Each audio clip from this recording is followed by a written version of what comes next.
So in this chapter, we're going to be looking at ways to analyze data. So data is collected on people all the time. Every time you buy something, somebody's collecting information about you, and then businesses use that information to make decisions. All right. So, and sometimes they collect so much data, there has to be a simpler way to look at large pieces of data. And so they might, in that case, want to use a measure of center. We use measures of center even in school. So you have a lot of grades in class, and so rather than give you 100 grades to take home and figure out how you're doing, we give you just one grade at the end of a 9 weeks per class, because that's simpler information to sort of digest. And so one of those measures of center is probably the one you're most familiar with, and that's the mean, because that's the one you get at school. It's the average of the data set. So we collect grades from you, and then at the end of the 9 weeks, we average those grades and we send it home on a report card, and that gives us an overall idea how you did. Okay, it's not your highest grade, it's not your lowest grade, it's the center, it's like how you did overall. And the way you find the average in a data set is you add all the numbers up, and then you divide by the total number of items in the data set. And you can use these words interchangeably. So we use average a lot at school, but really what we're doing is finding the mean.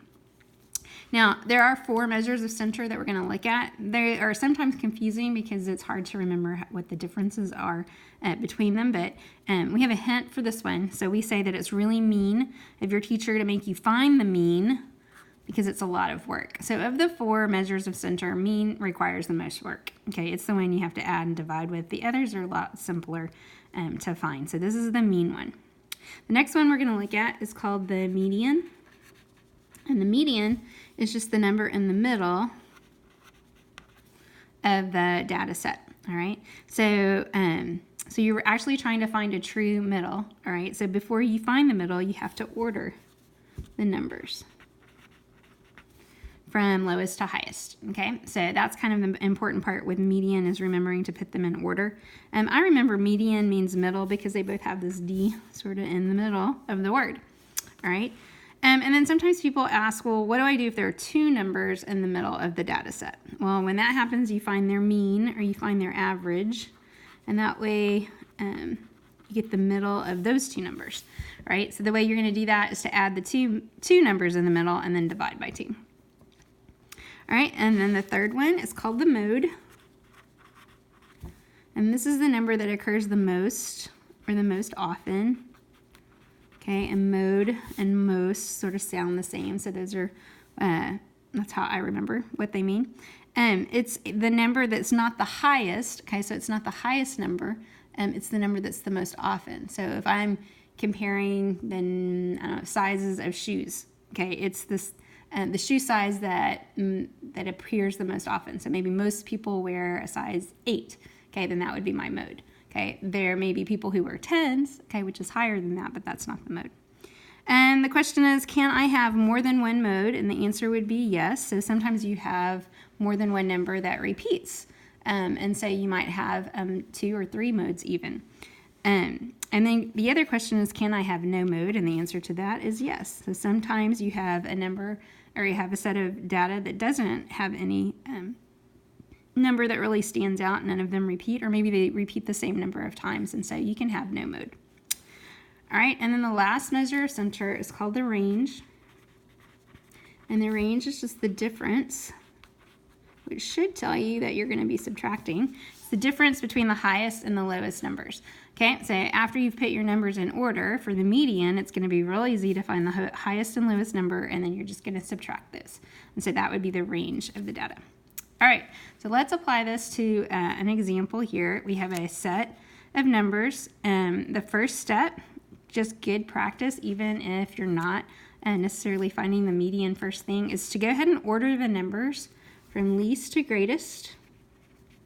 That way you make sure you don't forget to do it later. All right, so I'm going to start with my lowest number, which is 2. And there are, let's see, 1, 2, 3. 2 3s, or 3 2s, sorry. And then there is 2 3s. My next number would be 4, and then 5, and then 7, and then 9.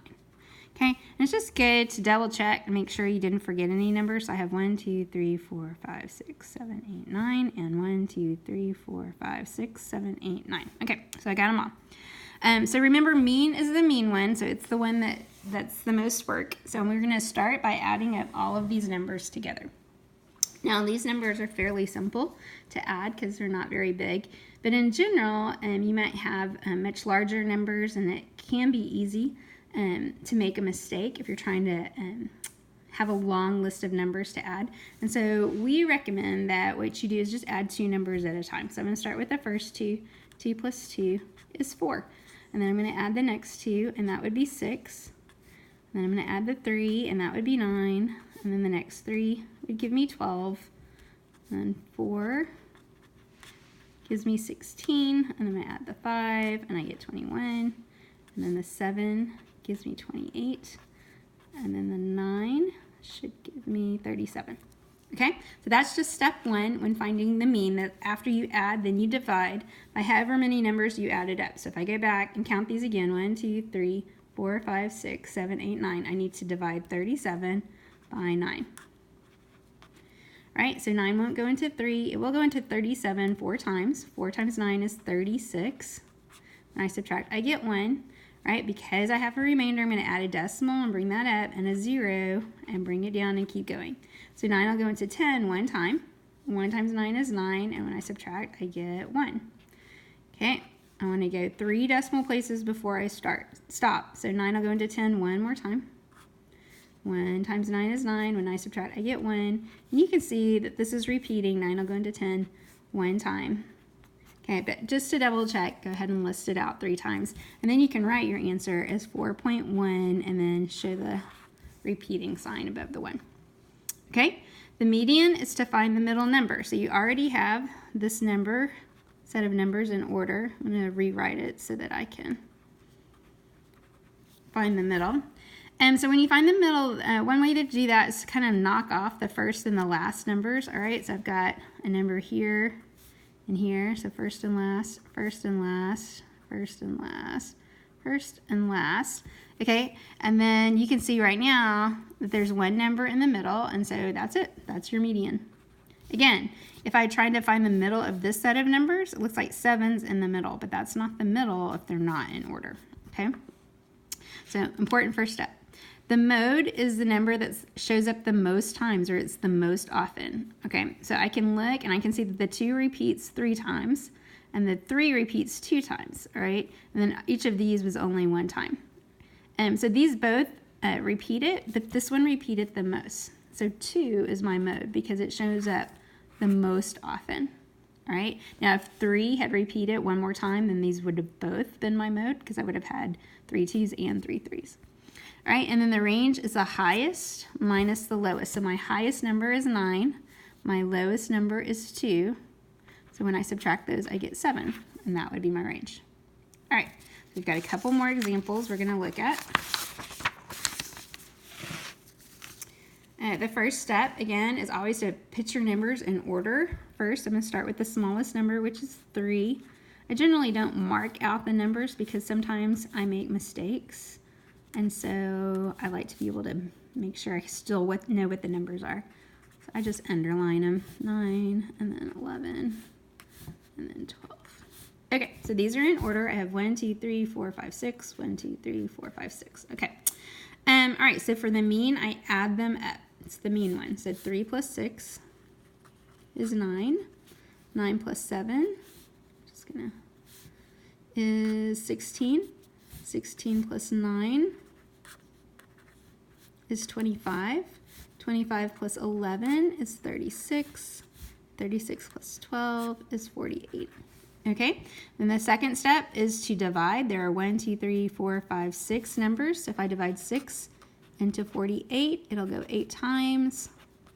I'm done. So my mean is 8. Okay, and the median is the middle number, and these are already in order, so I'm going to find the number that's in the middle. All right, so if I do a first and a last, a first and a last, a first and a last, then I can see that there's no number in the middle. The middle is right here. between 7 and 9. So when that happens, the way to find the median is to take the two numbers on either side of that, add them up, and divide by 2. Okay, so you're kind of finding the average of those two numbers. So I'm going to do 7 plus 9, which is 16, and then divide that by 2, and that gives me 8. So the median is 8. And it's okay, sometimes these numbers are the same. Sometimes they're all the same, sometimes they're all different. All right, the mode is the most often. So if I look, the 3, there's 1 3, there's 1 6, 1 7, 1 9, 1 11, 1 12. So none of these numbers have repeated, so there is no mode. Nothing, there's not a number that stands out as having more than the rest. And then the range is the highest minus the lowest. So my highest number is 12. My lowest number is 3. So when I subtract those, I get 9. My range would be 9.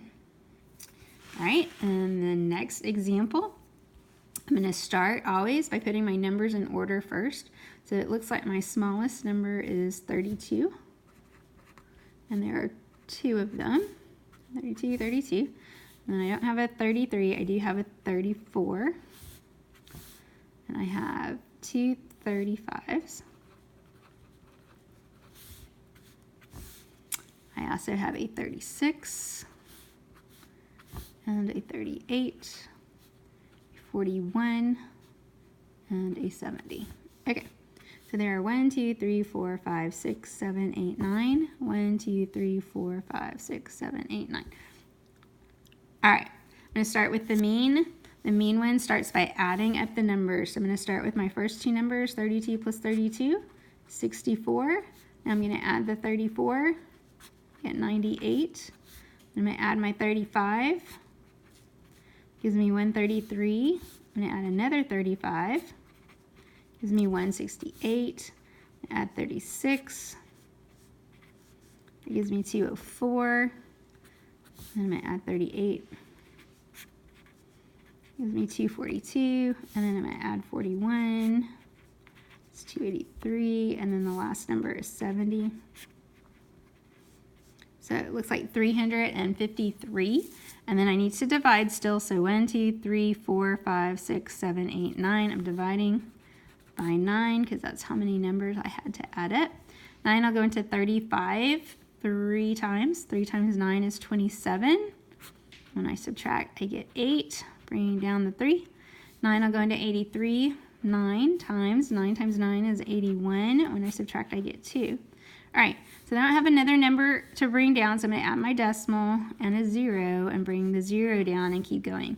9, I'll go into 20 2 times.